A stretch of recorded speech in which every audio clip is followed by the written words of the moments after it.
Nous sommes réunis aujourd'hui à la Maison de la Radio et de la Musique pour célébrer les 35 ans du programme Erasmus+. C'est un événement que nous voulons festif, un événement qui s'est fait en lien avec l'agence Jeunesse et Sport. Il est sous le haut patronage du président de la République et s'inscrit naturellement dans la présidence française du Conseil de l'Union européenne et ouvre l'année de la jeunesse. Nous donnerons la parole à ceux qui font. Ils vous parleront de la transformation de leur vie grâce à Erasmus+, et puis ils dialogueront avec des autorités françaises et européennes, et nous y associerons l'ensemble des institutions, Commission européenne et Parlement européen.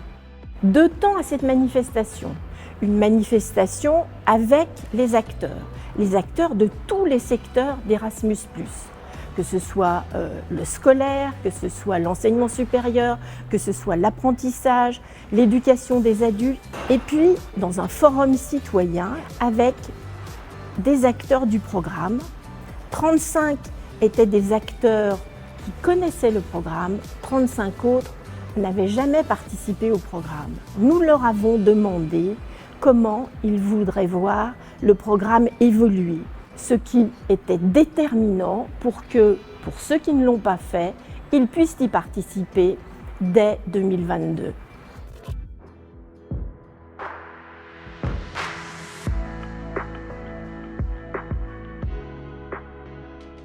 Dans cette classe, on mène des projets à l'échelle européenne tout au long de l'année et dans toutes les matières.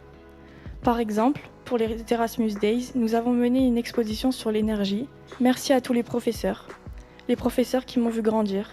C'est grâce à eux que je suis là aujourd'hui, que je suis forte, mature, ouverte d'esprit, mais surtout, c'est grâce à eux que j'ai cette envie de découvrir le monde qui m'entoure. Une vraie révolution dans ma manière d'envisager l'enseignement, l'école, les jeunes, mon propre rapport au monde, qui a abouti à la constitution de notre classe Erasmus+, dont on apprendra bien plus tard son unicité en Europe. Aujourd'hui, nous avons un très beau défi à relever. Paris 2024.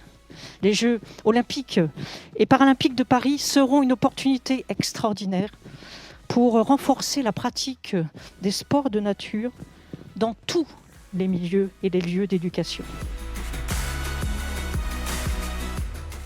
Un peu par hasard, un peu par chance, j'ai rencontré l'association interculturelle installée dans les quartiers nord de Marseille. C'est un lieu d'échange interculturel où l'on vit des expériences fortes avec des gens d'ici, d'ailleurs, qui nous marquent pour le reste de notre vie. En à peine 1 an, je me suis transformée en une actrice de la mobilité internationale à mon tour. Aujourd'hui, je participe à mettre en place des projets, à les concrétiser en partageant mon expérience vécue et à permettre à d'autres jeunes de partir. Ces échanges interculturels ont été déclencheurs pour moi. Tout d'abord, qu'il était normal d'être perdu à un certain moment de sa vie. J'ai ensuite décidé de reprendre mes études et de continuer à m'impliquer bénévolement sur des projets portés par UTC à la Maison 4 grâce au dispositif d'Erasmus+. Le premier message que la Maison Éducation Nationale doit donner, c'est allez-y. Ce qui se joue aujourd'hui, en ce mois de janvier 2022, avec ce début de présidence française de l'Union européenne, c'est d'envoyer un grand signal sur le fait que Erasmus concerne aussi le système scolaire.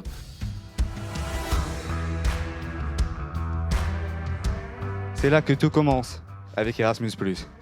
Nous montons Hélène et moi ce projet. Il s'agit d'une mobilité longue qui me permet de rester 1 année complète en Allemagne. Et ça, c'est assez unique. Tout ce que j'apprends et j'expérimente est nouveau pour moi. Je découvre mon métier sous un angle différent. Je souhaite, du moins je vais essayer, d'accompagner au mieux le maximum d'apprentis dans ces expériences à l'étranger, parce qu'elles vont inévitablement les changer à jamais, tant sur le plan personnel que sur le plan professionnel. Pour que vraiment cette voie de l'apprentissage soit considérée à sa juste valeur, c'est important que cette chance qu'on a donnée aux étudiants européens il y a 35 ans avec Erasmus, les apprentis puissent aussi en bénéficier. Le combat qui est mené en France pour l'Europe, mais surtout pour la mobilité des apprentis, mais pour la mobilité en général en Europe, c'est un combat qui permet à beaucoup de personnes de réaliser leurs rêves. Nous avons décidé de créer un consortium pour nous lancer dans l'écriture d'un projet européen. À partir de nos impossibles, aller chercher des réponses ailleurs. C'est grâce à Erasmus+, que nous avons véritablement appris à travailler ensemble. Aujourd'hui, à Erasmus+, on s'adresse vraiment à tous. Et on le voit à travers le témoignage d'Emmanuel Garcia, parce que tout ça, c'est une œuvre humaine qui se construit avec des projets, avec une grande générosité. Pourquoi Erasmus+? L'intérêt de ce programme pour notre filière est qu'il vient en appui du réseau européen de la châtaigne, qui s'appelle Eurocastanea. Il permet des rencontres, des échanges, de déboucher sur des actions collectives concrètes, notamment en matière de recherche, et en les amplifiant grâce à Erasmus+.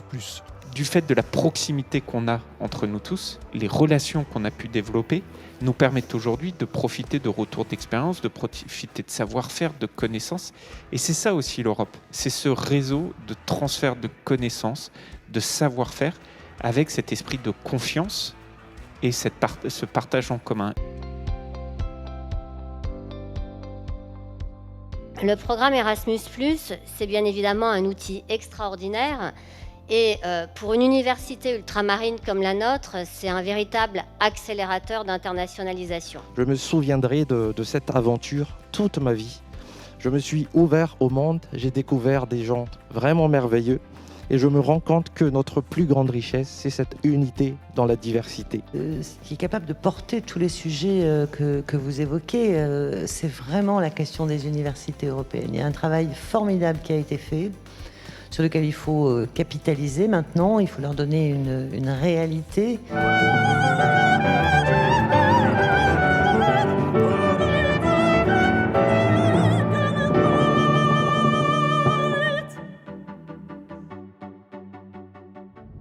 Nous avons travaillé, comme vous l'avez évoqué, sur les propositions lors du Forum citoyen. Je viens vous parler du premier axe qui concerne l'information, car nous nous sommes rendus compte qu'il y a un gros manque d'information. Une proposition qui me tient à cœur, c'est celle d'instaurer dans chaque établissement un espace Erasmus+, afin d'aider les bénéficiaires et les non-bénéficiaires à communiquer. Moi, la proposition que je voulais vraiment porter, c'était le droit à la mobilité. Que la mobilité, elle soit accessible pour tous. On a trouvé plusieurs solutions pour faciliter ce droit à la mobilité. Donc ça passe par le jumelage d'universités et d'entreprises. La boîte à outils, avec des ambassadeurs qui ont aussi vécu cette expérience de mobilité et notamment dans les logements, pourrait être une piste et qu'on évoque dans nos propositions. Ce qu'il en est ressorti lors de ce forum, c'est vraiment tous ces freins budgétaires, notamment d'admission de bourses, des bourses qui arrivent après la mobilité, des bourses qui ne sont pas forcément mensualisées, et ça fait partie d'une de nos propositions. On demande à ce qu'il y ait dans les établissements de départ des personnes référentes, qualifiées, compétentes, à temps plein, pour accompagner et pour venir en aide à des apprenants en difficulté, sur place ou non, mais pouvoir répondre à leurs questions. Je pense que la plupart des propositions sont bonnes à prendre. Tout ce qui concerne l'explication, l'information, c'est vital. Les points d'information physique, les témoignages, je crois que c'est ce qu'il y a de mieux.